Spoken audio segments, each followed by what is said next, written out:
This is the first time I've ever did it in any of my meetings since I've been on the field. This is a new time. Brother Baxter's gone, and Brother Bosworth's in India or in Africa. Brother Baxter, I don't know where he's at. He's gone somewhere, and the rest of them's out and gone, and Billy and I are here alone. So we're just having a great time, this rice, slaying and eating. So we kind of feel like it maybe we can, with the help of प्रभु की सहायता से हम इन सभाओं को स्वयं आयोजित कर सकते हैं। यही कारण है कि मैं इसे आगे बढ़ता हुआ देखकर थोड़ा सा प्रसन्न हूँ। यही कारण है मैं विश्वास करता हूँ कि प्रभु इसे आयोजित करने में हमारी सहायता करेगा। अब आप जानते हैं कि वहाँ मैं अपने प्रबंधक वर्ग से प्रेम करता हूँ। मेरे कुछ प्यारे भाई लोग हैं, बॉसवर्थ, बैक्स्टर, लिंडसे, मूर, ये सारे 5 हैं, वॉन, ब्लूमबर्ग। ये लोग बहुत अच्छे व्यक्ति हैं, परंतु इस विषय में एक बात है, जब आपके पास व्यक्तियों का समूह होता है, एक के पास कुछ होता है, दूसरे के पास कुछ और होता है, कभी कभी जो मैं स्वयं सोचता हूँ उससे भिन्न होता है। इसलिए मैं कुछ ऐसा अनुभव करता हूँ कि अब मैं स्वतंत्र हूँ। हमारे पास एक महान समय हो सकता है, अपनी अपनी आस्तीनें मोड़कर और अंदर छलांग लगाकर और खाएं। मैं आपकी आस्तीनों को मुड़वाने के विषय में सोचता हूँ और एक महान समय हो। प्रकृति मेरी पहली बाइबल थी। मैंने प्रकृति के द्वारा परमेश्वर को सीखा और मुझे मछली पकड़ना अच्छा लगता है। मुझे मछली का शिकार कितना अच्छा लगता है। और लड़कों, क्या तुम मछली पकड़ना पसंद करते हो? यदि तुम मछली पकड़ना पसंद करते हो और अपनी माता से प्रेम रखते हो तो तुम एक अच्छे लड़के बनने जा रहे हो। और यहाँ तक कि मेरा मत परिवर्तन ने भी इसे मुझसे नहीं निकाला। इसलिए एक दिन मैं पहाड़ों पर मछली पकड़ने गया हुआ था। अब ये केवल इस छोटे लड़के के लाभ के लिए है, और मैं वहाँ पहाड़ों पर मछली पकड़ रहा था और उन दूसरे बालकों के लिए भी जो यहाँ आसपास बैठे हैं। और मैं ट्राउट मछली पकड़ रहा था और ओह, ये बढ़िया वसंत ऋतु थी। मैं ऐसे ही जाता हूँ और वहाँ अगले गड्ढे में ट्राउट मछली थी। इस प्रकार से आप जानते हैं, और प्रभु की प्रशंसा कर रहा था और एक अच्छा समय था। चिल्लाता और अपनी डोर डालता। मैं चिल्लाने में विश्वास करता हूँ। आमीन। मैं सही में चिल्लाता हूँ क्योंकि मैं जानता हूँ कि किसी चीज ने मुझे पकड़ रखा है।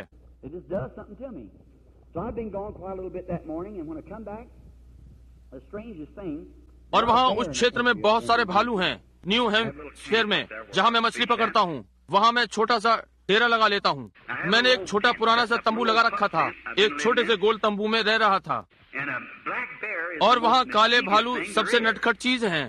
इस प्रकार से एक बड़ी माँ भालू और बच्चों का एक जोड़ा वहाँ उसमें घुस गया और मेरे तंबू में उथल पुथल मचा दी। अब आप क्या सोचते हैं कि मुझे उस भालू के साथ क्या करना चाहिए? छोटी लड़की यहाँ पीछे लाल बालों वाली, वास्तव में क्या मुझे उसके पीछे जाना चाहिए था? क्या मुझे जाना चाहिए था? परंतु देखिए उसने क्या किया।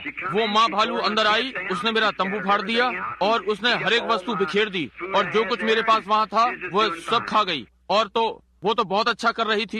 इस प्रकार जब मैं वहाँ पहुँचा तो वो चली गई और उसने अपने अपने छोटे बच्चों को आवाज लगाई, और एक छोटा बच्चा उसके साथ भाग गया और दूसरा नहीं भागा, वो केवल वहीं बैठा रहा, इस प्रकार से मेरी ओर पीठ करके। और वो कुछ कर रहा था और मेरे हाथ में उस छोटी पुरानी हाथ की कुल्हाड़ी को छोड़ और कुछ नहीं था। मैं आसपास के कुछ एल्डर वृक्ष छांट रहा था। वो इतनी दूर भाग गई होगी जैसे मेरा अनुमान है। वहाँ बाहर वो टेलीफोन का खंबा, और वो वहाँ बैठ गई। उसने एक छोटे भालू को आवाज लगाई और उसने उसका कोई ध्यान नहीं दिया, वो बस वहीं बैठा रहा। मैंने सोचा ये छोटू क्या कर रहा है। मैं थोड़ा सा पास हो गया। मैं अधिक समीप जाने से डरता था, इसलिए डरता था कि वो मेरे खरोंच मार देगी। इस तरह से मैं कोई पेड़ भी नहीं देख सका, और मैं जानता हूँ कि वो भी चढ़ सकती थी, इसलिए मैं उसके अधिक समीप जाना न चाहता था, क्योंकि मुझे भालू का स्वभाव मालूम है। इसलिए मैं थोड़ा ही समीप गया, और आप जानते हैं कि क्या हुआ? मुझे पैन केक अच्छे लगते हैं। आप में से कितने पैन केक पसंद करते हैं लड़कों? ओ, पुराने लड़के भी। मैं उनको हाथ उठाए देखता हूँ। मैं उस पर शहद डालना पसंद करता हूँ। बैप्टिस्ट होने के नाते आप जानते हैं कि हमें कौन सी चीज ठीक ठाक रखती है। आप जानते हैं वो शहद है, आप जानते हैं। इसलिए और सुनिए, मैं उस पर छिड़कता नहीं हूँ, मैं वास्तव में उन्हें डुबाता हूँ। मैं वास्तव में उस पर उंडेलता हूँ, जिससे कि वो वास्तव में अच्छा और भारी हो जाए। मैं इधर उधर थोड़ा थोड़ा नहीं लगाता, मैं वास्तव में उस पर उंडेलता हूँ और उसे शहद से भर देता हूँ। और तब आप जानते हैं कि मेरे पास शहद की बाल्टी थी, शहद की आधा गैलन की बाल्टी, और भालू शहद को बहुत पसंद करते हैं। इसलिए ये छोटा बच्चा उसमें लगा हुआ था और शहद की बाल्टी पर से ढक्कन हटा दिया था, और वो वहाँ इस प्रकार से बैठा हुआ था, इस प्रकार से बाल्टी को अपनी बगल में दबाए हुए था। वो नहीं जानता था कि वो इसे कैसे खाए, जैसे आप करते हैं। आप देखिए, वो इसलिए अपना छोटा पंजा उसमें डुबा देता और इस प्रकार से उसे चाटता और उसे चाटता। मुझे देखने के लिए वो पीछे घूमा और उसकी छोटी छोटी आंखें आपस में उलझी हुई थी और उसका छोटा सा पेट शहद से चिकना हो रहा था जितना हो सकता था। वो बस वहाँ बैठा हुआ अपना हाथ नीचे डालता और इस प्रकार से शहद को चाटता जितना वो चाट सकता था। ओ, मैं उन पुरानी पवित्र आत्मा वाली सभाओं के विषय में सोचने लगा जब हम बाल्टी खोला करते और अपना हाथ जार में डालते और चाट लेते। आप जानते हैं कि करते रहते, बस चाटते रहते। और आप जानते हैं, यद्यपि ये एक अजीब चीज होती थी, वो छोटा भालू जितना वो खा सकता था, उसके खाने के पश्चात उसने बाल्टी नीचे रखी और वहाँ से भाग गया। आप जानते हैं क्या घटित हुआ? वो माँ भालू और दूसरा छोटा भालू उसे शहद को साफ करने के लिए चाट रहे थे। इसलिए हो सकता है हमारी भी सभाएं कुछ इस प्रकार से चलेंगी। मैं आशा करता हूँ हम दूसरों को बताते रह सकते हैं और परमेश्वर की महिमा हम पर बरसती रहे। ठीक है, मैं इन छोटे बालकों को देखकर प्रसन्न हूँ। मैं आप लोगों को कुछ ऐसा ही बताना चाहता हूँ और हो सकता है कल दोपहर पश्चात हमारे पास अधिक समय होगा और हम थोड़ी अधिक बातचीत कर सकते हैं। और अब हम पिता और माता से किसी विषय पर बातचीत करेंगे। हम प्रेत शास्त्र के विषय में बात करने जा रहे हैं। भजन संहिता 103 1 से 3 में हम इन पदों को पढ़ते हैं। अधिकतर सेवकगण, क्लेरिजी मैन या बाइबल पढ़ने वालों को ये वैसे ही याद है। हे मेरे मन यहोवा को धन्य कहे और जो कुछ मुझ में है वो उसके पवित्र नाम को धन्य कहे। हे मेरे मन यहोवा को धन्य कहे और उसके किसी उपकार को ना भूलना। वही तो तेरे सब अधर्मों को क्षमा करता और तेरे सब रोगों को चंगा करता। मैं आपका ध्यान यहाँ दिलाना चाहता हूँ, वो सब था जो तेरे सब धर्मों को क्षमा करता है, जो तेरे सब रोगों को चंगा करता है। अब क्या हम अपने सिरों को थोड़ी देर के लिए झुका सकते हैं? अब स्वर्गीय पिता, हम यहाँ होने के लिए तेरा इस दोपहर में धन्यवाद करते हैं। हम तेरा इन छोटे बालकों के लिए धन्यवाद करते हैं जो यहाँ आसपास बैठे हैं। ये आने वाले कल के पुरुष और स्त्रियाँ हैं, यदि कोई आने वाला कल है, यदि यीशु देर करता है। और अब पिता, हम प्रार्थना करते हैं कि अब आप हमें आशीषित करें, जैसा कि हम आपके वचन पर बातचीत करते हैं और हमारे उस शत्रु के विषय में, शैतान के। परमेश्वर, हम प्रार्थना करते हैं कि आप हमें परमेश्वर की सामर्थ यांत्रिकी इकाई बनाकर आगे सामने रखेंगे, जो उसकी भूमि में आज रात्रि प्रत्येक इंच पर उसके आमने सामने खड़े होंगे। प्रभु से दिखा दे कि उसका कोई नैतिक अधिकार नहीं है कि मसीह ने उसे कैलवरी पर हमारे बदले में हरा दिया है जब वो मरा, और उसने प्रधान अधिकारियों को नष्ट कर दिया और शैतान की उस प्रत्येक सामर्थ को जो उसके पास थी छीन लिया। और परमेश्वर, अब हमें बुद्धि और समझ दे कि जाने और लोगों के सामने व्याख्या करें कि कैसे वे जान सकते हैं कि कैसे चंगे हों और शैतान को हराएं। यीशु के नाम में हम प्रार्थना करते हैं, आमीन। अब हम कुछ मिनटों के लिए प्रेत विद्या पर बोलने जा रहे हैं। आप प्रेतों के विषय में बहुत कुछ सुनते हैं। अब कल दोपहर बाद संभव है हम इसे समाप्त कर पाएं। इस पर प्रचार करने के लिए जो भी है, मैं 2 दिन चाहता था, या इस पर बात करने के लिए दोपहर बाद की 2 सभाएं। अब पहली चीज, प्रेत क्या होता है?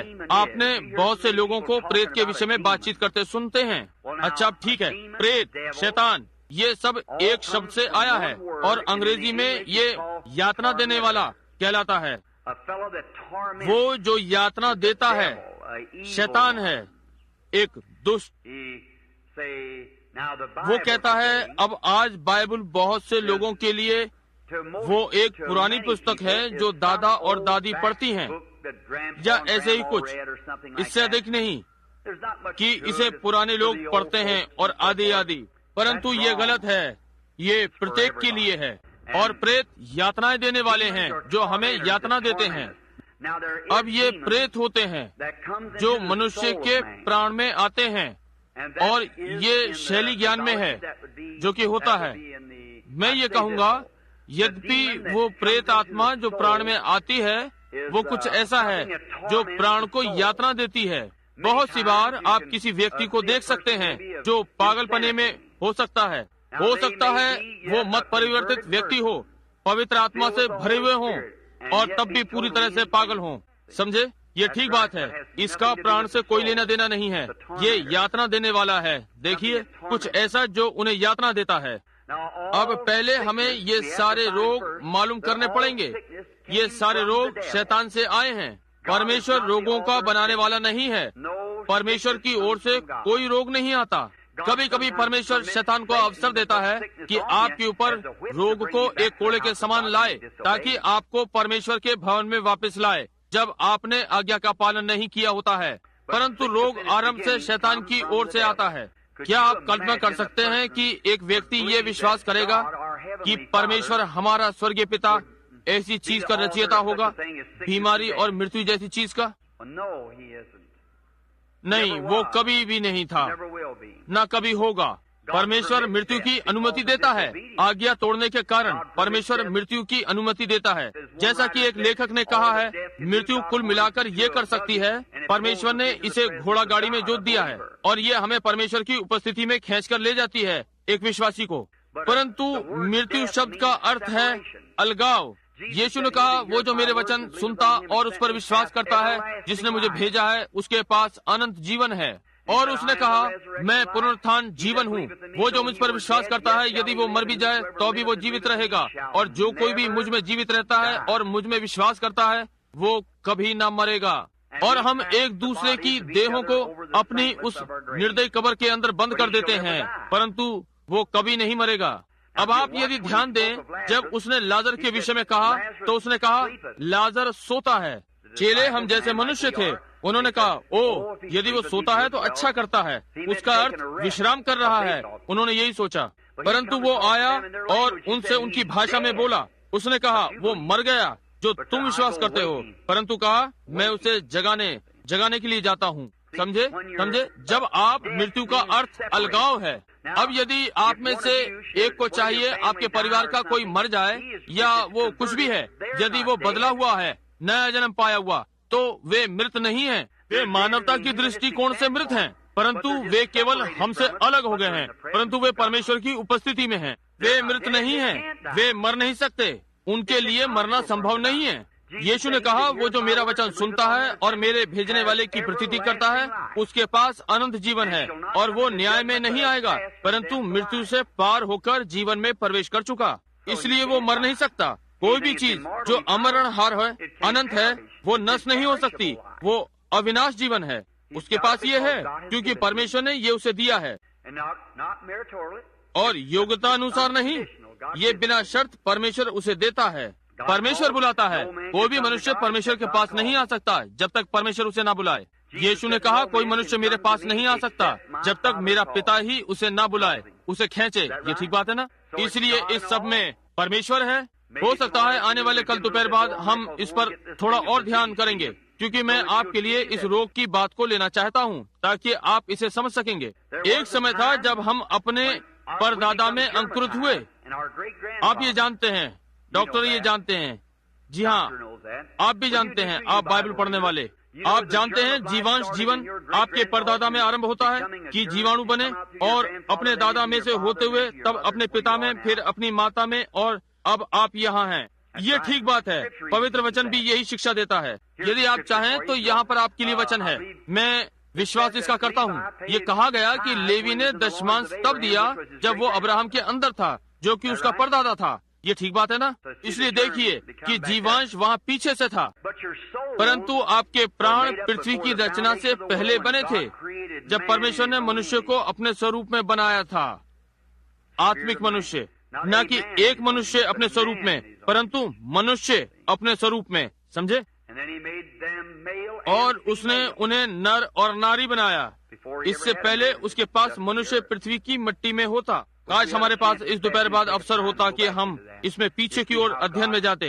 देखिए कि ये किस प्रकार परमेश्वर ने, अब ये पंक्तियों के बीच में है, जब आप देखते हैं तो ये ठीक पंक्ति में आता है। समझे? कैसे वहाँ परमेश्वर ने पीछे आरंभ में उसने वहाँ क्या किया, और कैसे वो नीचे पृथ्वी पर आया, और कैसे उसने मनुष्य को अपने स्वरूप में बनाया, और तब परमेश्वर पीछे घूमा और मनुष्य के स्वरूप में बन गया कि मनुष्य को छुड़ाए। अब जब परमेश्वर ने मनुष्य को अपने स्वरूप में बनाया तो वो आत्मा का मनुष्य था। तब वहाँ कोई मनुष्य भूमि जोतने के लिए नहीं था। तब उसने भूमि की मिट्टी से मनुष्य की रचना की। अब ये कालक्रम वैज्ञानिक और आदि आदि, और ये लोग जो अनुसंधान करते हैं और पुरानी हड्डियां आदि आदि रखते हैं और विकास क्रम में विश्वास करते हैं, मैं सही प्रकार के विकास क्रम में विश्वास करता हूँ। मनुष्य स्वयं से विकसित हुआ है, परंतु सब एक कोशिका से नहीं श्रीमान, क्योंकि एक चिड़िया, जब से परमेश्वर ने उसे चिड़िया बनाया है, वो चिड़िया है। एक बंदर ही था, एक मनुष्य ही था। ये ठीक बात है। अभी कुछ दिनों पहले मैं लुइसविले में एक डॉक्टर से बातें कर रहा था। उसने कहा, क्यों रेवरेंड ब्रनम, मैं बात कर रहा था कि कैसे वे अफ्रीका निवासी, कैसे वे इतने निम्न होकर वो खाते हैं कुछ ऐसी अजीब चीजें जो आपने कभी देखी भी ना होंगी। वे कैसे खाते होंगे? ऐसी चीजें उठा लेते हैं जो कि दूषित होती हैं, उनमें कीड़े होते हैं, उन्हें झटक देते हैं। उन कीड़े आदि को उससे कोई अंतर नहीं पड़ता, समझे?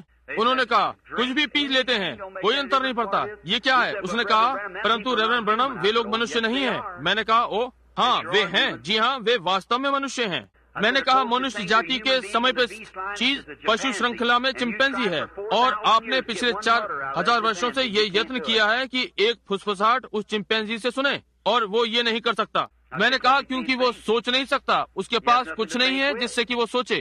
ओ आप उसे घोड़े के समान छोटी छोटी बातें सिखा सकते हैं, घी और हो जानवर हाँकने का शब्द, या चश्मा लगाना, या सिगार पीना, या साइकिल पर अपना संतुलन बनाना, घुड़सवारी करना, या इस प्रकार की कोई चीज, परंतु घी और हो के समान एक घोड़े से करना या कुत्ते की ओर करना या कुछ इस प्रकार का। मैंने कहा वो एक पशु है। परंतु आप मुझे अफ्रीका जाने दें, वहाँ की जो सबसे जंगली जाति है, और वो झाड़ी में रहने वाले छोटे मनुष्य हैं। और मैंने कहा हो सकता है उसके दादा के दादा के दादा के दादा ने कभी श्वेत मनुष्य न देखा है, न ही कुछ और। केवल एक चीज जो वो जानता है, वो ये भी नहीं जानता कि उसका उल्टा और सीधा हाथ कौन सा है, वो केवल खाना जानता है, और जो कुछ उसके हाथों में आ सकता है वो वही खाता है। यदि वो मनुष्य का मांस है या कुछ भी है, उसे कोई अंतर नहीं पड़ता, वो तो केवल खाता है। परंतु मुझे एक 5 वर्ष की आयु में दे दीजिए, और 15 वर्षों में वो अच्छी अंग्रेजी बोलेगा और अच्छी शिक्षा लेगा।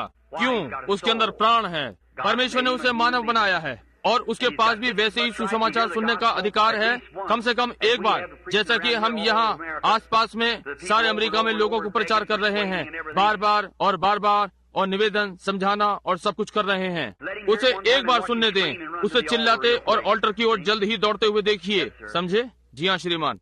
जब भाई मैं आज अफ्रीका के लिए सोचता हूँ तो मेरा हृदय यही है, और वे बेचारे छोटे काले हाथ उठते हुए ये कह रहे हैं, भाई ब्रैनम यीशु के विषय में एक बार और। ओ अनुग्रह, यह मेरे अंदर कुछ ऐसा है जो मुझ में कुरेदता और जलता है, और जैसे ही जितनी जल्द मेरे पास पर्याप्त पैसा हो जाएगा, मैं वहाँ भी जाऊँगा। हर पैसा जो मुझे मिलता है मैं उससे यही करता हूँ। इस बात को परमेश्वर जानता है, केवल उसे छोड़ जो मैं खा सकता हूँ। और बहुत से लोग मुझे मेरे लिए कपड़े देते हैं, और जितने कम से कम में मैं जी सकता हूँ, मैं स्वयं जितना अधिक से अधिक मैं कर सकता हूँ, मैं इसे मिशनरी भंडारों में डालता हूँ जो सरकार ने व्यवस्थित किए हैं। मैं उस पर आय कर भी नहीं देता हूँ। जब तक मुझे 3 या 4-5 हजार डॉलर मिलते हैं, और मैं उन्हें वहाँ ले जाकर लोगों को सुसमाचार प्रचार करता हूँ, जो कि मैं जानता हूँ मुझे उस दिन उत्तर देना होगा, और मैं जान जाऊंगा कि मैं किस बात का उत्तर दे रहा हूँ। जब मैं किसी नगर में जाया करता हूँ, जब उनके पास पर्याप्त पैसा होता है, तो मैं एक बड़ी सभा करता हूँ, और वे बड़े अभियान करते हैं, और मैंने हजारों डॉलर रेड क्रॉस को दिए हैं, और आदि आदि। उनकी आलोचना नहीं करता, परंतु सड़क पर 4000 डॉलर की कार में आते हैं, बड़े बड़े हीरे के बटनों के साथ सिगार पीते हुए, 500 डॉलर प्रति सप्ताह पैसा जो बीमार लोग। नहीं श्रीमान, नहीं, बिल्कुल नहीं। और इस पर जैसे ही आप नगर से बाहर जाते हैं, उन्होंने कहा पवित्र शोर मचाने वाले और इस प्रकार की बहुत सी बातें, और मजाक उड़ाना और धर्म को नीचा करना, जिसके पक्ष में हम खड़े हैं। नहीं श्रीमान, मैं इसे स्वयं लेता हूँ, और परमेश्वर के सन्मुख, जैसा कि वो मेरा न्याय है, मैं इसे सुसमाचार कार्य के लिए लगाता हूँ। इसलिए मैं जानता हूँ कि उस दिन जब मुझे अपने भंडारीपन का लेखा देना होगा, ये ठीक दिया गया है, ये बिल्कुल ठीक बात है, क्योंकि मैं ये अनुभव करता हूँ जैसे कि मैं लोगों के साथ व्यवहार करता हूँ, मैं परमेश्वर के साथ व्यवहार करता हूँ। जैसा मेरा विचार भाव आपके लिए है, वो विचार भाव मसीह के लिए है, और आपका जो विचार भाव मेरे प्रति है, वही चीज है। ये ठीक बात है, मसीह के प्रति है। अब इस प्रकार के लोगों को देखना कि कैसे ये मनुष्य जो अब अविनाशी प्राणों के साथ है, जो मर नहीं सकते, नाश नहीं हो सकते, उनका कुछ नहीं हो सकता, परंतु उनके पास अनंत जीवन है, जो कि परमेश्वर ने सर्वसत्ता में अपनी इच्छा से आपको दिया है। और अब मैं इसे थोड़ा सा ठीक कर दूं या कुछ कहूं। कोई इससे हट रहा है और कहता है भाई ब्रैनम एक कैल्विनवादी हैं। नहीं, मैं नहीं हूं। मैं तब तक कैल्विनवादी हूं जब तक कैल्विनवादी बाइबल में है, परंतु जब कैल्विनवाद बाइबल से हट जाता है तो मैं आर्मेनियन हूं, समझे? मैं पवित्रता में विश्वास करता हूं और मैं कैल्विन में भी विश्वास करता हूं, परंतु ये दोनों एक अकेला किनारा छोड़कर और इसके बिना किसी सहयोग के इस ओर चला गया और दूसरी उस ओर। यदि ये इफ्सियों की पुस्तक के लिए नहीं था कि इसे वापस लाए और ठीक उस स्थान पर रखे जहां परमेश्वर ने रखा था, तो हम सब कुछ गड़बड़ कर दे देंगे। परंतु उन दोनों के पास एक धार्मिक मत है, परंतु वे इस विषय पर बीच पर जाते हैं, दोनों ही, ये होलीनेस और कॉल्विन वाले भी और आर्मेनियन वाले भी। अब कॉल्विनवाद वालों के पास कुछ सत्य है। मैं उस कॉल्विनवाद की शिक्षा का विश्वास करता हूँ। मैं इसका विश्वास करता हूँ सुरक्षा में। मैं विश्वास करता हूँ कि कलीसिया के पास अनंत सुरक्षा है।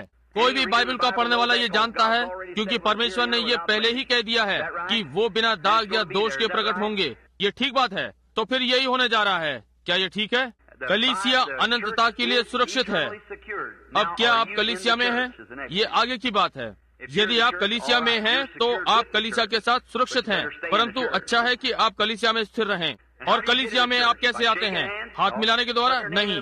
अपना नाम पुस्तक में लिखवाने के द्वारा? नहीं, नहीं श्रीमान। एक ही आत्मा के द्वारा हम सब ने एक देह में बपतिस्मा लिया, और उस देह का परमेश्वर ने कलवरी पर न्याय कर दिया।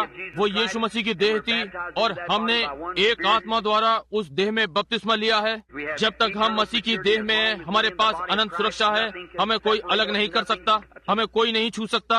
यदि आप बाहर जाते हैं तो अपनी इच्छा से जाते हैं, परंतु निश्चित रूप से यदि आप मसीह की देह में हैं, तो जैसे निश्चित रूप से यीशु मृतकों में से जी उठा, तो आप भी उठ जाएंगे। परमेश्वर ये पहले ही कर चुका है।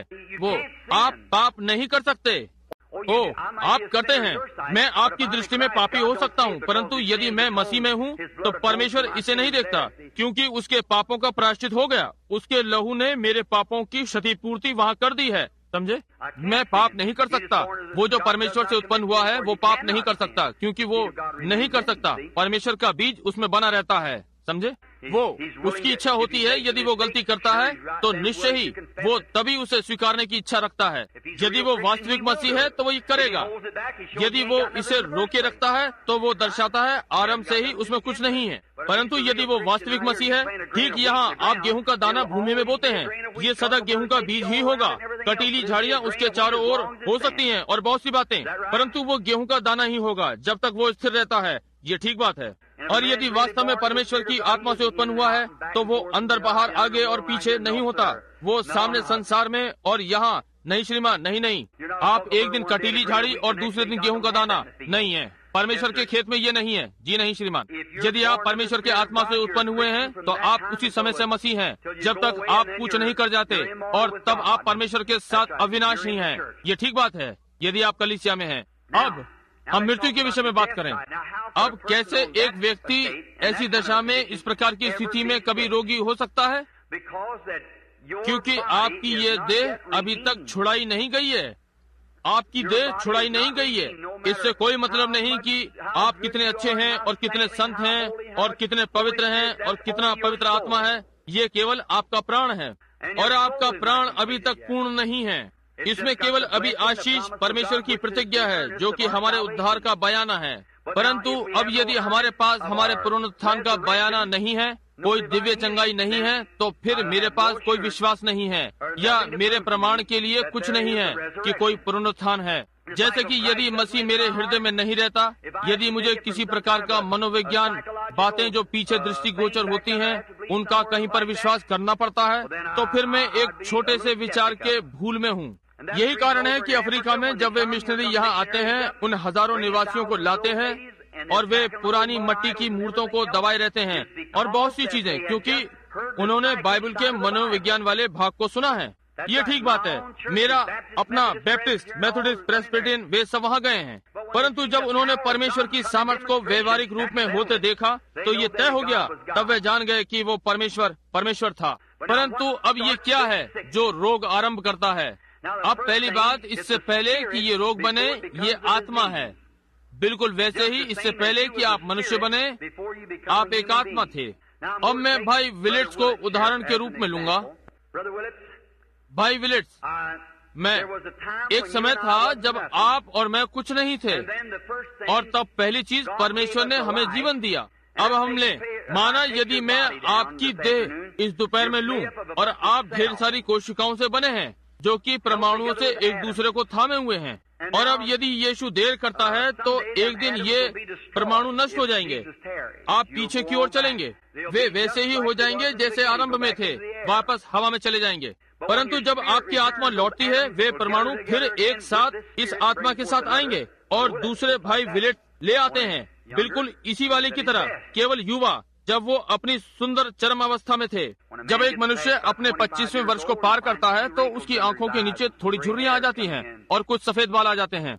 ये होने जा रहा है क्योंकि मृत्यु आपके पीछे है और एक दिन वो आपको लेने जा रही है। इससे कोई मतलब नहीं कि आप कौन हैं, ये आपको लेने जा रही है, परंतु ये धीमे धीमे आप यहाँ घेरे में आ जाएंगे और परमेश्वर आपको उस घेरे में से बाहर निकाल लेगा और आपको यहाँ ये कोना मिलता है, मृत्यु आपको लगभग ले लेगी और यहाँ परंतु कुछ समय पश्चात वो आपको ले लेगी। परंतु तब मृत्यु क्या कर सकती है? ये अपनी पूरी सामर्थ लगा देती है और तब जब ये वो सब कुछ जो वो कर सकती है, जब परमेश्वर ने आपको ये जीवन दिया था और आप अपनी युवावस्था के चरम में थे, लगभग 23, जब आप पुनरुत्थान में आते हैं तब आप बिल्कुल उसी प्रकार से आएंगे जब आप 23-25 वर्ष के थे, मृत्यु के आरंभ होने से पहले। मृत्यु के पास सब कुछ करेगी जो वो कर सकती है, वो वहाँ बैठ जाती है, परंतु आप उसी प्रकार वापस आएंगे जैसे कि आप थे। अब यदि आपकी देह में की प्रत्येक कोशिका, आइए हम इसे लें, आप एक कोशिका के बाद दूसरी कोशिका, फिर और कोशिका होते हुए आए और यहाँ मंच पर आ गए। आपकी देह की प्रत्येक कोशिका के बाद आप एक छोटे से जीवांश में आए जहाँ से आरंभ हुए। इसे साधारण आंखों से नहीं देखा जा सकता, आपको खुर्दबीन के शीशे में से देखना होगा। मैंने खुर्दबीन में जीवन के जीवाणुओं को देखा है, ये एक धागे के समान दिखाई पड़ता है और पहली चीज ठीक रीढ़ में आरंभ होती है, ये गांठ के समान होती है। ये पहली छोटी कोशिका कोशिका के ऊपर जमा होती है। अब यदि मुझे प्रत्येक छोटी कोशिका को लेना पड़े जिससे आप सब लोग आए हैं, एक छोटी बारीक कोशिका, जीवांश। जीवांश क्या है?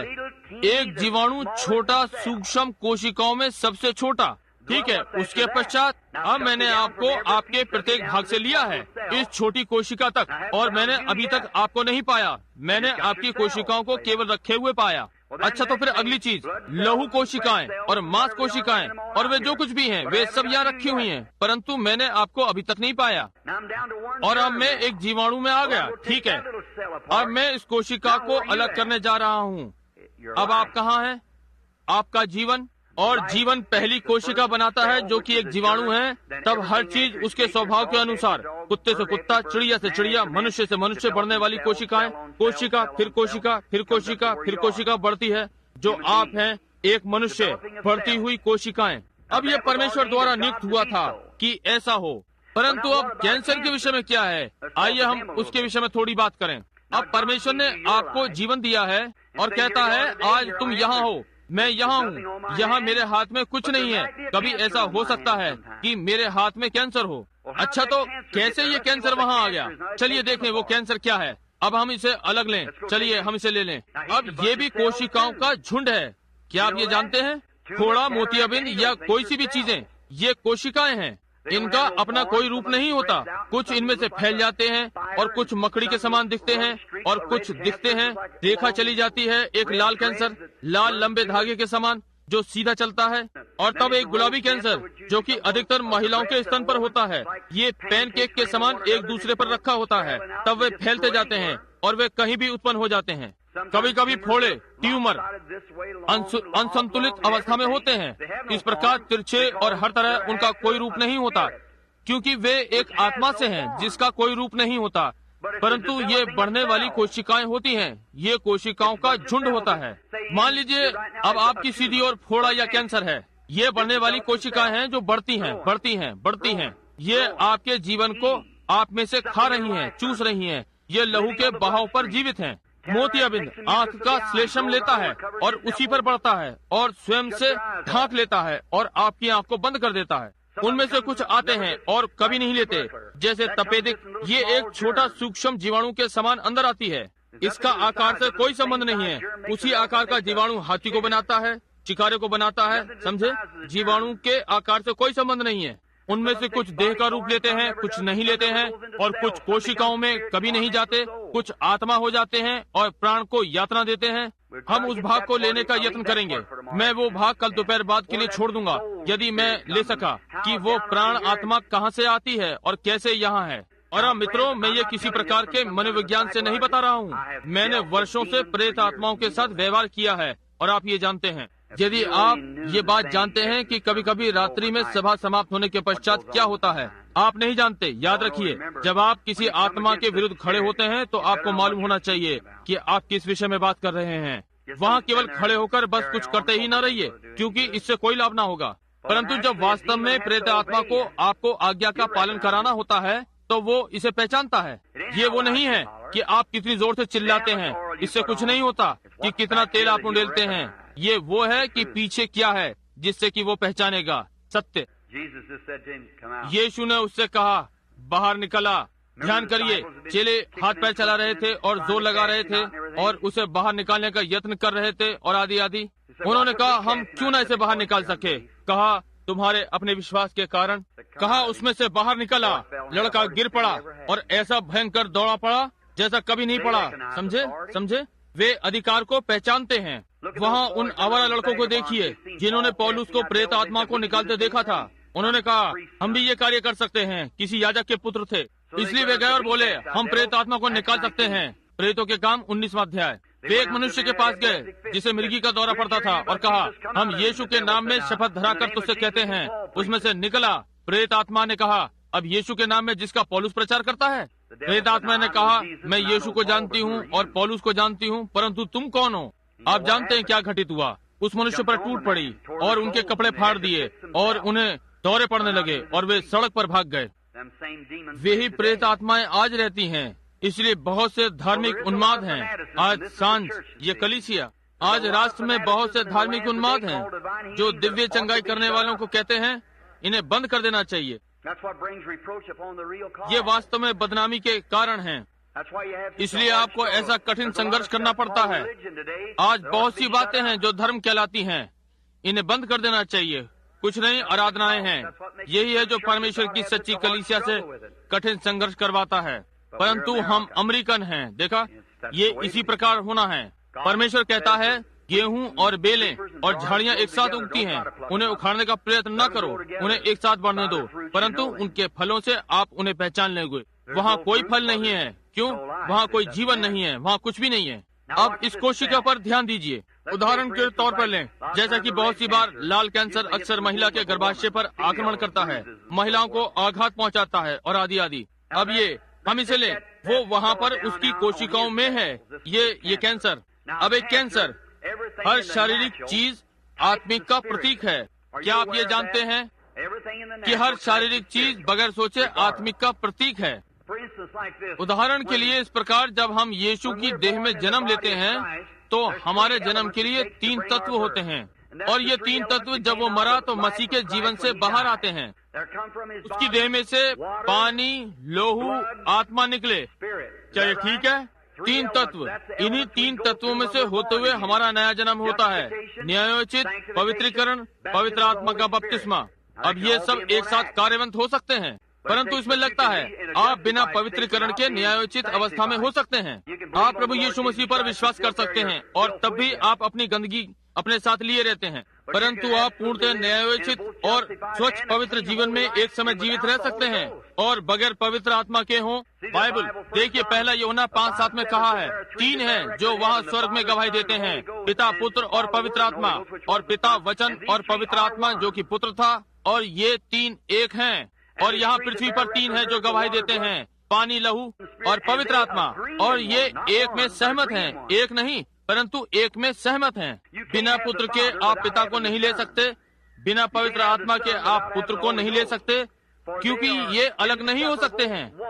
एक हैं, त्रिएकता एक में है। मैं यहाँ आसपास नहीं सुनता हूँ, परंतु आप इसे राष्ट्र में काफी सुनते हैं। पेंटिकोस्टल झुंडों में एक महत्तम बात ये है, वे इस साधारण बात में गड़बड़ा गए हैं। मैंने उनके मुख्य अधिकारियों को एक साथ एकत्र करके ये बात सिद्ध कर दी थी कि वे दोनों एक ही बात पर विश्वास करते हैं। ये शैतान उनके मध्य में है। बस यदि वो महान पेंटिकोस्टल कलीसिया वो इन छोटे छोटे पुराने रीति रिवाजों को छोड़ देगी और अपने को परमेश्वर की एक आशीषित कलीसिया में इकट्ठा कर लेंगी और स्वर पर उठा लिए जाना होगा। परंतु जब तक शैतान उनको तोड़े रखता है, ठीक है, ये उसके कार्य करने की विधि है और वे पूर्णतः एक ही बात का विश्वास करते हैं।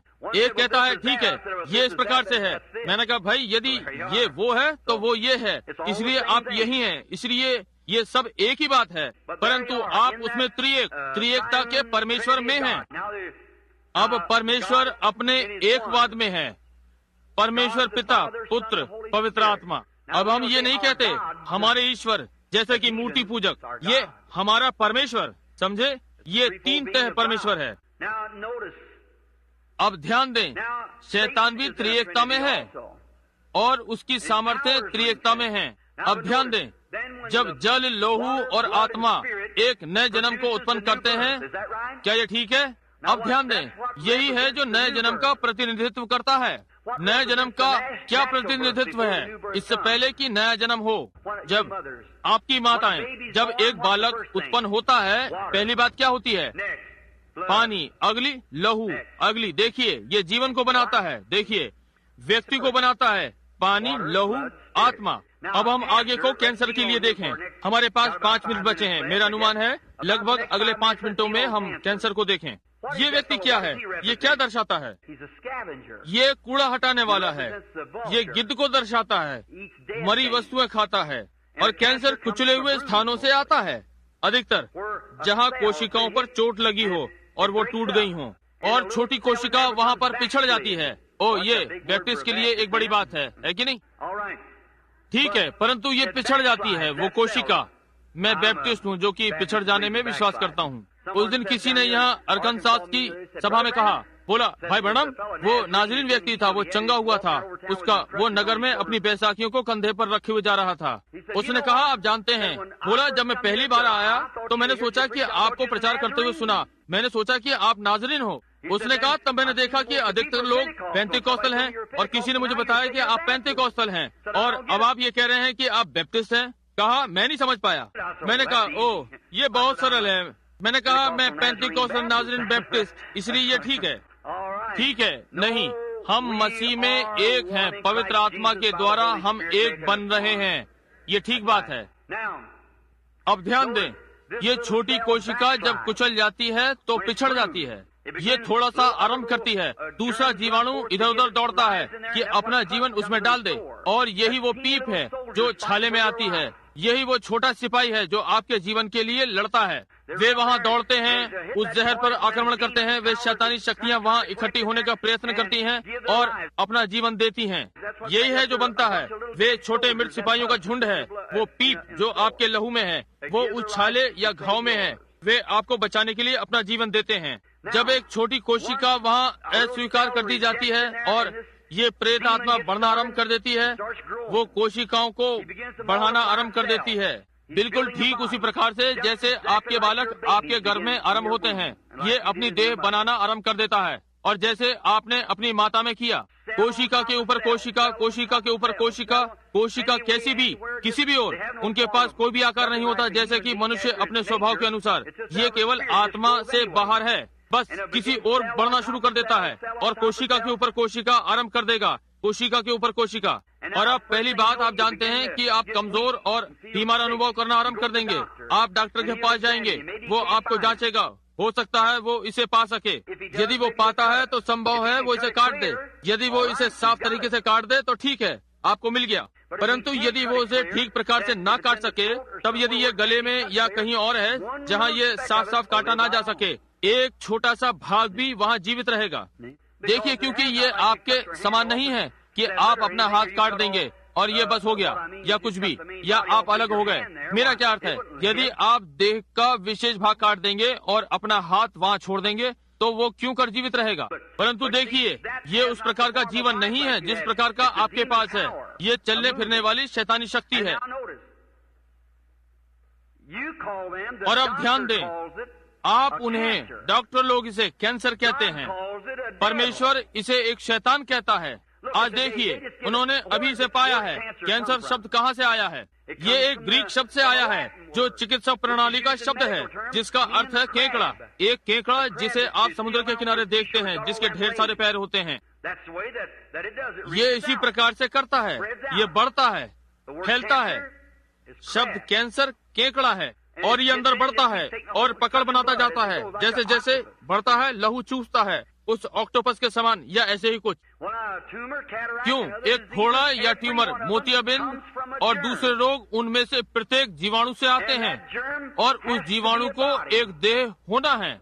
और इससे पहले कि ये देह हो सके, इसे जीवन होना है। इससे पहले कि ये उत्पन्न हो या अंकुरित हो और ढेर सारी कोशिका बनाए, इसे जीवन होना है। ठीक है ना? अब ये कैंसर कहाँ से आता है? कौन है? ये कहाँ से आता है? कुछ समय पहले ये आप में नहीं था, परंतु हो सकता है अब ये आप पर हो। ये कहाँ से आया? ये दूसरा जीवन है, आपके जीवन से भिन्न है, आप में रह रहा है और ये यातना युक्त है, आपके जीवन का आद्य खनन कर रहा है। यही कारण है कि यीशु ने इसको एक शैतान कहा। आज वे इसे मिर्गी कहते हैं, वे मिर्गी कहते हैं। क्यों? बाइबल में इसे यीशु ने इसे एक शैतान कहा है। जब वो मनुष्य लड़के के साथ आया जो कि भूमि पर गिर पड़ा और मुंह से झाग गिराने लगा और आदि आदि, उसने कहा इस पर शैतान है, और बहुत सी बार इसने इसे आग और पानी में गिराया और इन्होंने इसके नाम की शोभा बढ़ाई और इसे मिर्गी कहा, परंतु ये एक शैतान है। और यीशु ने कहा, शैतान तू इस बालक में से बाहर निकला। बिल्कुल यही। अब मिर्गी अक्सर किडनी या वृक्क रोग के कारण से होती है। हो सकता है आप इसे थोड़े समय पश्चात देख सकें, समझे? मूत्र संबंधित कारण से मिर्गी होती है। अब इसमें ध्यान दें, वो कोशिका वहाँ स्थिर हो जाती है। ये एक शैतान है। वो एक जीवन बना रहा है, बड़ा और बड़ा हो रहा है। उसके पास करने के लिए एक कर्तव्य है कि आपका जीवन ले ले। शैतान ने उसे इसलिए भेजा है कि आपके दिनों में से 16 कम कर दे। अब मैं प्रत्येक डॉक्टर का आदर करता हूँ। जी हाँ श्रीमान, हर चिकित्सा विज्ञान, परमेश्वर उन्हें इस सहायता के लिए आशीष दे कि उन्होंने लोगों की सहायता की है। ये सही बात है। आज इसके बिना आप संसार में क्या करेंगे? चिकित्सा विज्ञान के लिए मैं परमेश्वर का धन्यवाद करता हूँ। मैं परमेश्वर का अपने वाहन के लिए धन्यवाद करता हूँ। यदि परमेश्वर विज्ञान को मेरा वाहन ना बनाने देता तो मेरे पास चलने और घूमने का एक कठिन समय होता। बिजली, बत्तियाँ और साबुन हाथ धोने के लिए, निश्चय ही दांत मांजने के लिए, टूथपेस्ट के लिए, मैं हर अच्छी चीज के लिए उसको धन्यवाद देता हूँ, क्योंकि हर अच्छी वस्तु परमेश्वर की ओर से आती है। परंतु मैं आपको बता दूं, किसी थोड़ी सी भी दवा ने कभी भी किसी भी रोग को चंगा नहीं किया है, और कोई भी एक डॉक्टर नहीं है, यदि वो नीम हकीम ना हो तो। परंतु एक सच्चा डॉक्टर आपको बताएगा कि वो चंगा करने वाला नहीं है। वो इसका दावा नहीं करता। मायो ब्रदर्स के यहाँ, आप में से बहुत से, वहाँ मेरा 2-3 बार साक्षात्कार हुआ है उन रोगियों का जो वहाँ से लाइलाज आए।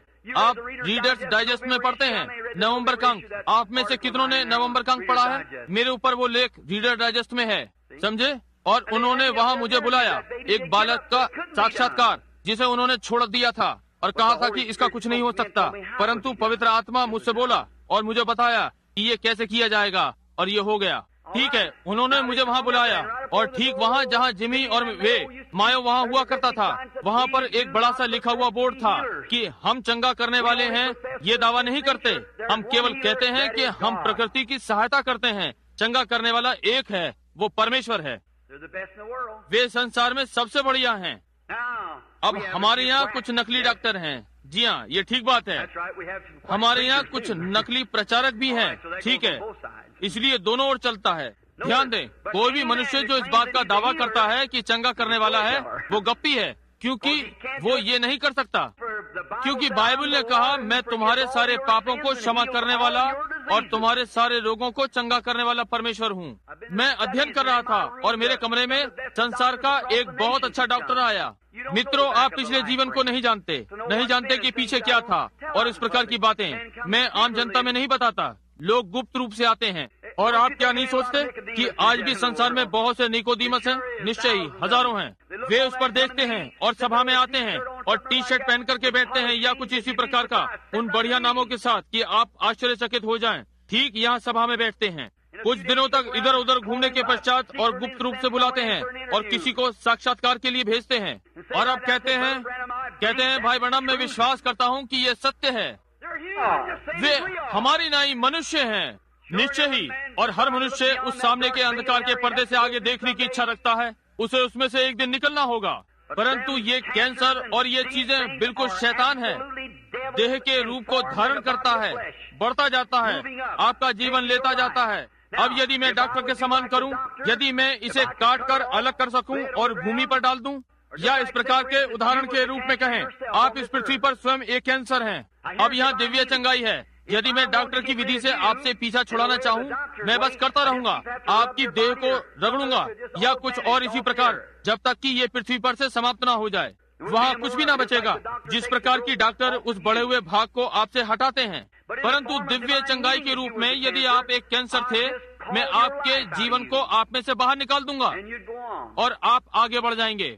आपका जीवन आपको छोड़ देगा, परंतु आपकी देह यहाँ वैसी ही रहेगी जैसी थी। अब यही जहाँ दृष्टि और समय दिव्य चंगाई में परमेश्वर के दुष्ट शत्रु हैं। मैं नहीं जानता कि भाई बैक्स्टर ने इन बातों को कभी सभा में लिया है। मैंने बैठ करके उन्हें इसकी व्याख्या की है और भाई बॉसवर्थ बार बार, परंतु यहाँ वो जो घटित हुआ, मुझे संदेह है। पता नहीं बहुत से लोग इसे समझ पाए हैं या नहीं, क्योंकि कुछ समय बाद आप पाएंगे कि लोग वापस आ रहे हैं और कह रहे हैं, भाई ब्रनम 2-3 दिन तक तो मैं चंगा रहा था, परंतु परमेश्वर का धन्यवाद हो, अब वो समाप्त हो गई है। और मैंने ये पाया और मैं सोचता हूँ ये इस कारण से है, वे सभा में ठीक से नहीं बैठते, लोग समझते नहीं। मेरे पास ऐसे बहुत से व्यक्ति हैं जो मंच पर आए और बिल्कुल अंधे, कैंसर वाले या मोतियाबिंद उनकी आंखों पर था, और प्रार्थना के पश्चात इस बाइबल को पढ़ा और चले गए, और 3-4 दिन में वैसे ही अंधे हो गए जैसे पहले थे। क्या घटित हुआ कोई भी जानता है। जब जीवन किसी भी देह में से निकलता है तो कुछ समय के लिए वो सुकड़ता है। क्या ये ठीक बात है? यहाँ पर यदि किसी ने कभी हिरन मारा हो या गाय या इस प्रकार की कोई भी चीज, निश्चय ही बिल्कुल ठीक है। आज रात्रि आप उसका भार कीजिए। आप मेरे शिकारी मित्रों जो यहाँ हैं, आप एक हिरन मारते हैं और उसे तराजू पर डालते हैं और लड़कों को बताओ कि उसका कितना भार है। ध्यान रखिए, प्रातः वो कई पाउंड उससे हल्का हो जाएगा जितना वो पहले था। जब मनुष्य मरता है तो देखभाल करने वाला पहली चीज ये करता है कि नकली दांत या आंख निकाल देता है, जो कुछ भी उसमें है, क्योंकि ये सुकड़ता है और इन सबको बाहर निकाल देगा, क्योंकि मानव शरीर सुकड़ता है। सारे शरीर सुकड़ते हैं। जब जीवन कोशिका से बाहर निकल जाता है, वो नीचे की ओर चलता है, सिकुड़ता है। लगभग 72 घंटे तक यही होता है और तब वो फूलना आरंभ करता है। किसी छोटे कुत्ते को यहाँ बाहर नीचे दब जाने दें और उसे सूरज में वहीं लगभग 3 दिन तक पड़ा रहने दें और देखिए क्या घटित हुआ। वो पहले से भी कहीं अधिक बड़ा कुत्ता हो जाएगा, वो फूल जाता है। ये ठीक बात है ना? देखिए, ठीक यही चीज तब घटित होती है जब एक शैतान रोगी व्यक्ति में से निकल जाता है। पहले कुछ दिन मुझे बहुत अच्छा लग रहा है, तब कहना आरंभ करता है, मैं पहले से अधिक बीमार हो गया, मैं चंगाई खो चुका हूँ। जिस प्रकार की विश्वास ने इसे बाहर निकाला था, अविश्वास इसे फिर से वापस ले आता है। जैसे कि विश्वास इसे मारता है, अविश्वास इसका पुनरुत्थान कर देता है। यीशु ने कहा, जब अशुद्ध आत्मा एक मनुष्य से बाहर निकल जाती है तो वो सूखे स्थानों में चली जाती है और वो 7 दूसरी बुरी आत्माओं के साथ वापस आती है। और यदि अच्छा व्यक्ति घर के द्वार पर उसकी रक्षा के लिए ना खड़ा हो तो वो सीधा अंदर आ जाएगा। और आपके घर का अच्छा व्यक्ति आपका विश्वास है, कहें दूर रहे, यही है। परंतु अब आप साधारण रूप में उस रोगी को देखिए जो चंगा हुआ है, जो उस विशेष प्रकार का आश्चर्यक्रम ना हो। दिव्य चंगाई और एक आश्चर्यक्रम 2 भिन्न प्रकार की चीजें हैं। दिव्य चंगाई एक चीज है और एक आश्चर्यक्रम अलग चीज है। परंतु एक साधारण दिव्य चंगाई, जब अशुद्ध आत्मा निकल जाती है, एक कैंसर शैतान जब वो व्यक्ति को छोड़ता है, या हम कुछ और चीजें लेंगे ताकि आप भली भांति देख सकें। मैं कहूँगा ये मोतियाबिंद। क्या घटित होता है जबकि वो व्यक्ति, यदि आप एक अंधे व्यक्ति पर ध्यान दें, मुझे नहीं मालूम कि मेरे पास यहाँ कोई था या नहीं जिसकी अब भी मोतियाबिंद वाली आंखें हों, मैं उन्हें कुछ मिनटों के लिए खड़ा करूंगा। क्यों? इसलिए ताकि सिकुड़न आरंभ हो जाए। उनसे कहें कि यहाँ वापस आएं और हमें गवाही दें। वे भली प्रकार से देख सकते हैं। प्रभु, मैं एकदम चीजें देख सकता हूँ। जी हाँ, मैं, क्या मामला है? जीवन चला गया, मोतियाबिंद का मांस सिकुड़ रहा है। देखिए, ये कुछ दिन के लिए ऐसा ही करेगा। कहते हैं, मैं अच्छा हो रहा हूँ, और कुछ समय पश्चात उन्हें सिर दर्द आरंभ हो जाता है। उतना अच्छा अनुभव नहीं होता। अगली प्रातः उठते हैं, मैं फिर अपनी दृष्टि खो रहा हूँ। उनमें से कुछ ने कहा, आपका बस काम चल गया। इन पवित्र शोर मचाने वालों ने बस आपका काम चला दिया है। तुम इसका विश्वास मत करो, ये शैतान का झूठ है। यदि आप ये विश्वास करते हैं तो तुम फिर से अंधे हो जाओगे। परंतु यदि तुम केवल यही कहते जाओगे, नहीं प्रभु मैं विश्वास करता हूँ, तब क्या होता है, वो मांस वाला भाग इतने लंबे समय तक फूला या सूजा रहता है कि वो दृष्टि को पूरी तरह से फिर से ढांक लेता है। वो कैंसर शरीर में फूलेगा, आपको फिर दुखित और निरंतर दर्द होगा, तब आप बुरी तरह से बीमार हो जाएंगे, भयंकर बीमार। क्यों? क्योंकि वो बढ़ा हुआ मांस आपके शरीर में मरा पड़ा है। आप वापस डॉक्टर के पास जाते हैं और वो कहता है, ओह ये बेकार बात है, कैंसर वहीं पर है, मैं इसे देख सकता हूँ, निश्चय ही ये वहाँ है, परंतु वो मृत है। हालेलुया। अब लहू प्रभाव को, देह को शुद्ध करना है। हर बार हृदय लहू को सारे शरीर में दबाव द्वारा फेंकता है और वो उस जीवाणु प्रभाव को ले लेता है, निश्चय ही वो आपको बीमार कर देता है। क्या हो यदि आपके अंदर एक मांस का टुकड़ा कहीं पर लटका हुआ हो, या सर्प जैसा लंबा, या आपकी उंगली के समान और अंदर लटका हुआ हो और ये सड़ रहा हो, तो फिर निश्चय ही आपके लहू के प्रभाव को उसे स्वच्छ रखना होगा, जैसे कि उसमें दाब प्रभाव है। परंतु वहाँ तो मृत मांस का टुकड़ा, वो चीज वहाँ लटकी हुई है, क्योंकि उसमें से जीवन जा चुका है। परमेश्वर की सामर्थ्य विश्वास के द्वारा उसे बाहर निकाल देती है।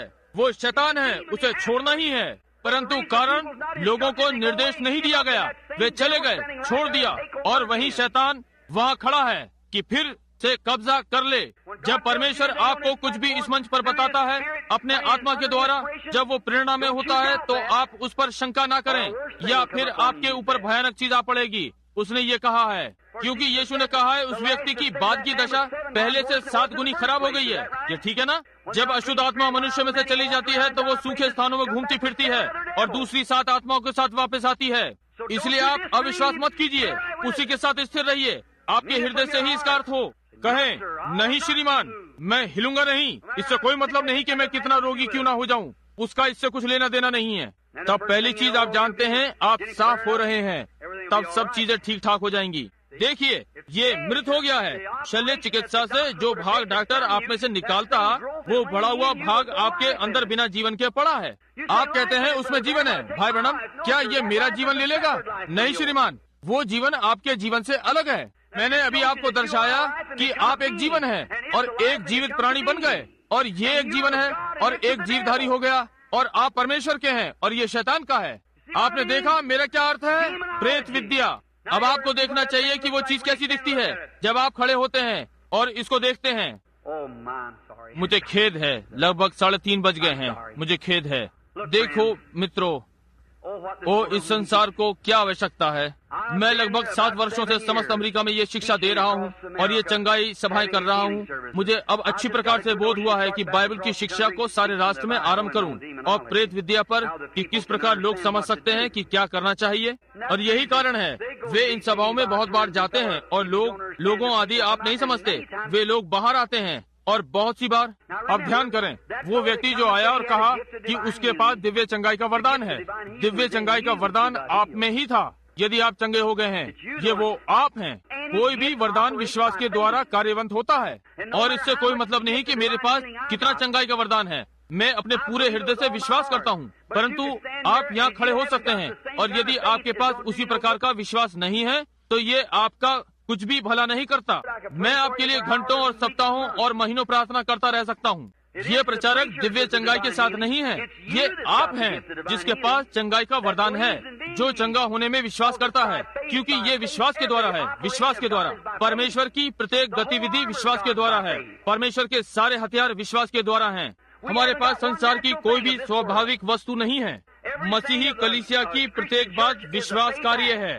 परमेश्वर के सारे हथियारों को देखिए, प्रेम, आनंद, शांति, धीरज, भक्ति, कृपा, नम्रता, संयम है। क्या ये ठीक है?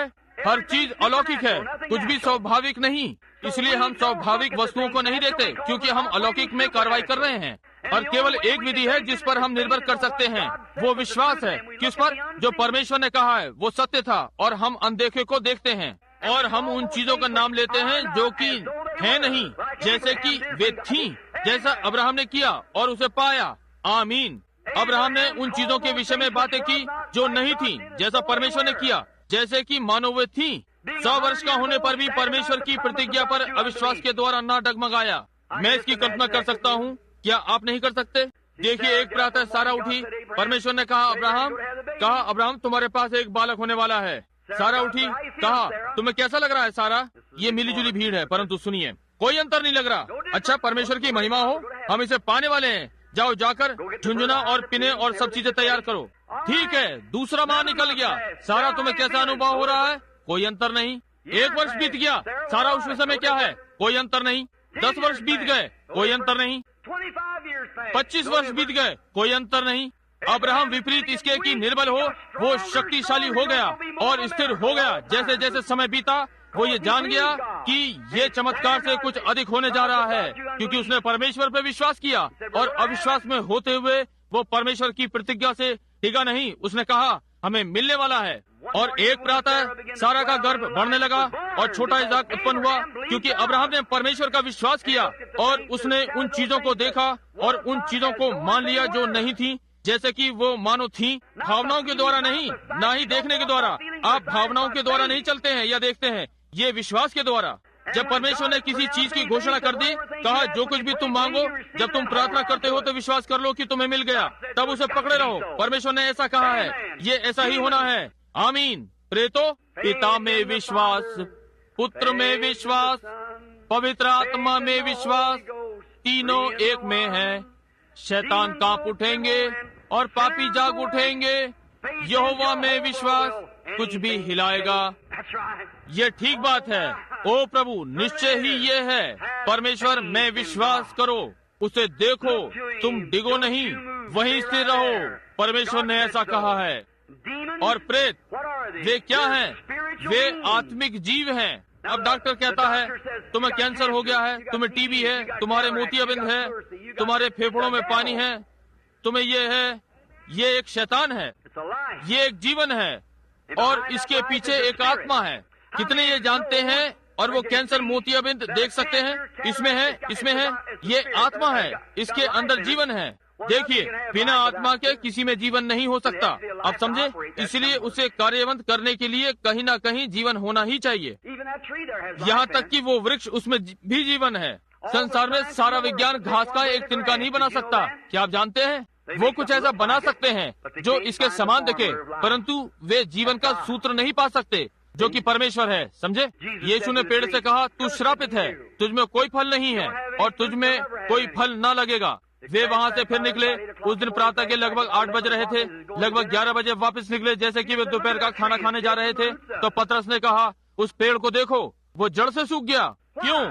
यीशु ने उस जीवन को जो उस वृक्ष में था डांटा और वो उसकी जड़ों में था और वो सारा का सारा मृत हो गया। हालेलुया। वही यीशु कैंसर को जड़ों से डांट सकता है और सारी चीजें मृत हो जाएंगी। वही वृक्ष वहाँ पर उसी प्रकार खड़ा था जैसे कि 1 घंटे पहले खड़ा था, परंतु आप पाते हैं कि पत्तियां गिरना आरंभ हो गई थी और तब देखिए छाल उतरने लगी और दिन प्रतिदिन मुरझाने लगा। और 1 सप्ताह से दूसरे सप्ताह और कुछ समय पश्चात वहाँ पर पेड़ का नामो निशान भी न रहा।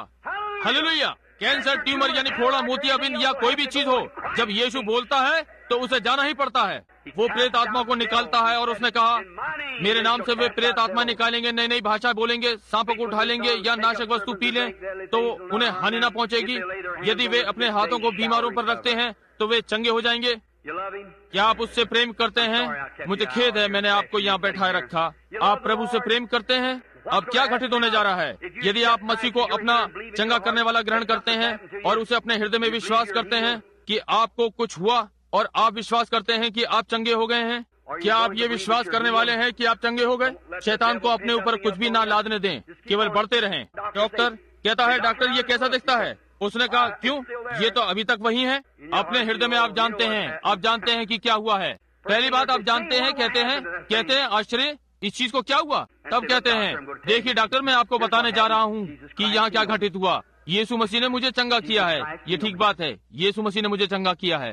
ठीक है, आइए एक क्षण के लिए हम अपने सिरों को झुकाएं। भाई विलिट्स, भाई क्या आप यहाँ पर 1 मिनट के लिए आएंगे? अब हमारे स्वर्गीय पिता, हम मसीह के लहू के लिए धन्यवादित हैं। और हो सकता है प्रभु, आपका दास कभी कभी इतनी देर तक बोलने में बुद्धि का प्रयोग नहीं करता, परंतु मैं पौलुस के समान अनुभव करता हूँ जिसने एक बार सारी रात प्रचार किया। एक बेचारा व्यक्ति खिड़की पर से गिर पड़ा और मर गया और चेला अपने जीवन में परमेश्वर का वचन लिए हुए नीचे गया और अपने शरीर को लड़के के ऊपर रखा और जीवन अंदर आ गया और फिर जीवित रहा। प्रिय परमेश्वर, मैं ये अनुभव करता हूँ कि इस महान सभ्यता का सूर्य अब अस्त हो रहा है। काफी समय बीत गया है, आधा दिन बीत चुका है, सांझ की परछाइयां पड़ रही हैं। परमेश्वर के राज्य से महान उजियाला आ रहा है कि इस पृथ्वी पर के उस घने अंधकार में अपना स्थान ले। परमेश्वर, मैं अनुभव करता हूँ कि मैं हर दिन बूढ़ा होता जा रहा हूँ। प्रभु, मुझे जाने दें, मुझे शक्ति दें, मेरी सहायता करें कि इस महान सत्य को हर स्थान में बता सकूं। कल आने वाली दोपहर बाद हमारी सहायता करें ताकि हम और अधिक समझ सकें। और प्रिय परमेश्वर, इस दोपहर पश्चात इस छोटी सभा को आशीषित करें। आज रात्रि जब ये लोग चंगाई सभा के लिए एकत्र हों, तो होने दे कि प्रत्येक पुरुष और प्रत्येक स्त्री जब एक साथ मिलकर बातें करते जाएं और कहते हों, अब यहाँ है, अब और कोई संदेह नहीं। अब हम समझते हैं कि ये कहाँ से आता है। हम जानते हैं कि ये एक शैतान है, और अब हम जानते हैं कि वो कब छोड़ता है। उसे परमेश्वर की आज्ञा पर बाहर आना है, उसे आना ही है। परमेश्वर कर चुका है, ये कहा गया है, उसे छोड़ना ही है। तब हो सकता है वे खुशी खुशी आनंद करते हुए, अपनी चंगाई का दावा करते हुए वे बाहर जाएं। कोई भी चीज होने दें कि अब कोई भी उनके मार्ग में ना खड़ी हो, केवल विश्वास करते हुए जाएं। और होने दे परमेश्वर यहाँ ये छोटी कलीसिया और ये सहयोगी कलीसियाएं इस सभा के पश्चात एक बेदारी पाएं। प्रभु, ये इन्हें पूरी प्रकार से भर दे और बहुत सी सैकड़ों प्राणों को परमेश्वर के राज्य में ले आए। पिता, इसे ग्रहण करें। होने दे कि यहाँ ये पुरुष और स्त्रियां जो संपूर्ण राष्ट्रों और विभिन्न स्थानों से हैं, वे इस संदेश को अपनी अपनी कलीसिया में ले जाएं। और होने दे कि एक पुराने समय की बेदारी आए। प्रभु, से ग्रहण करें। अब हमारे पापों को क्षमा करें। आपके दास होने के लिए हमारी सहायता करें, यीशु मसीह के नाम में, आमीन। मुझे आश्चर्य है जबकि आप यहाँ पर बैठे हुए हैं, क्या यहाँ इस भवन में कोई पापी है जो कहेगा, भाई ब्रैनम, मुझे अपनी प्रार्थना में स्मरण रखना? क्या आप अपना हाथ उठाएंगे? क्या यहाँ कोई पापी व्यक्ति है? मैं नहीं समझता कि वहाँ महिला। परमेश्वर आपको आशीषित करे। क्या वहाँ कोई श्रीमान? आपको परमेश्वर आपको आशीषित करे। आप और आप और आप, परमेश्वर आपको आशीषित करे। मुझे आश्चर्य है यदि आप अब ये आपको देखिए, मैं सभा में पीछे की ओर जाने में विश्वास नहीं करता। जो ऐसा करते हैं मैं उनकी आलोचना नहीं करता। मैं पीछे सभा में जाने में विश्वास नहीं करता और किसी को खींच कर लाने का यत्न नहीं करता। समझे? कोई भी व्यक्ति नहीं आ सकता सिवाय पिता के जिसने उसे खींचा है। समझे? ये ठीक बात है। आप उसे वहाँ उसकी इच्छा के विरुद्ध खींचते हैं। समझे? परंतु यदि परमेश्वर आपके हृदय के द्वार पर खटखटाता है तो आप इस संसार के महानतम अधिकार युक्त व्यक्ति हैं। आप नहीं जानते कि मैंने संसार में कितने लोगों से बातचीत की है